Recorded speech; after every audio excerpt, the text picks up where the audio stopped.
Assalamu alaikum, I'm Aisha and you're watching Samaa News. Here are today's headlines.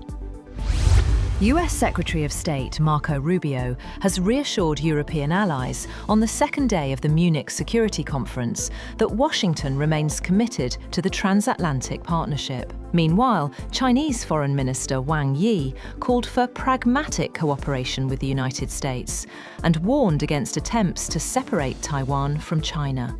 Addressing world leaders and security officials in Munich, Rubio emphasized that the interests of the United States and Europe are deeply intertwined. The Chinese foreign minister urged Washington to adopt a positive and pragmatic policy toward Beijing. He said that the US's gesture of respect toward China was encouraging and that cooperation between the two powers would yield the best results.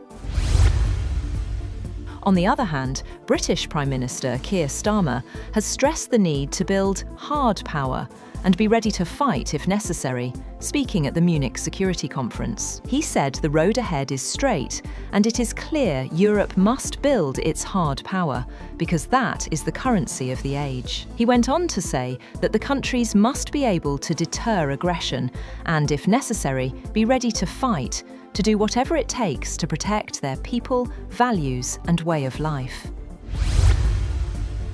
Ukrainian President Volodymyr Zelensky says he hopes next week's US-brokered peace talks in Geneva will be serious and substantive. Speaking at the Munich Security Conference, Zelensky said Ukraine wants meaningful progress from the trilateral meetings. However, he voiced concern that Ukraine is being asked too often to make concessions, adding that at times it feels as though the sides are discussing entirely different issues.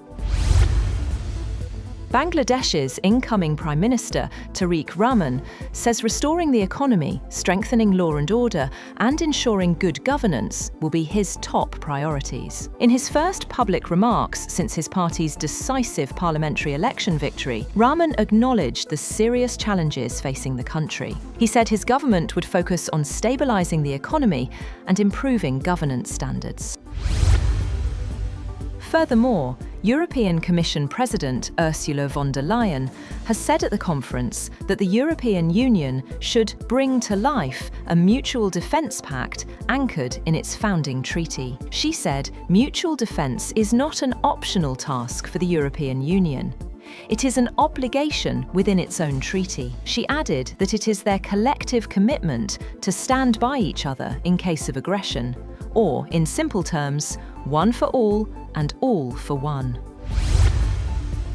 US President Donald Trump has underscored his administration's push for a deal with Iran, while emphasizing military strength, past operations, and peace initiatives. Trump stressed that diplomacy remains the preferred path, but warned Iran must act to avoid potential conflict. Speaking at a ceremony in North Carolina, Trump said the United States wants a deal with Iran, but acknowledged that a deal with Iran looks difficult. He stated if Iran makes a proper deal with Washington, the US will not attack.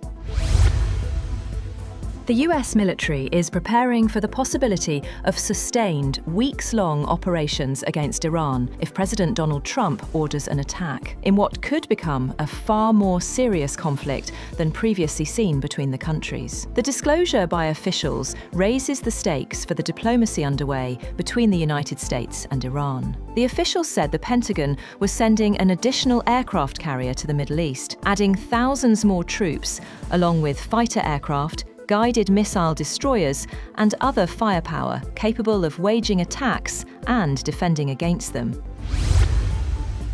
Meanwhile, US President Donald Trump has embraced potential regime change in Iran and declared that tremendous power will soon be in the Middle East, as the Pentagon sent a second aircraft carrier to the region. Asked if he wanted regime change in Iran, Trump responded that it seems like that would be the best thing that could happen. He declined to share who he wanted to take over Iran, but said there are people. Trump has threatened strikes on Iran if no agreement is reached, while Tehran has vowed to retaliate.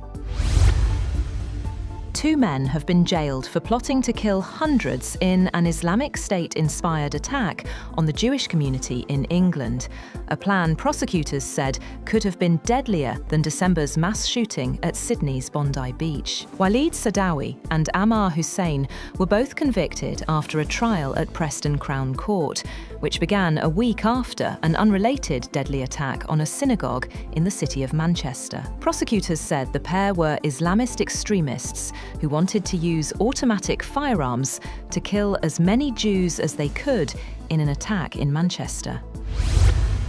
That's all for now. For more updates, visit www.samaa.tv. Thank you for watching Samaa News.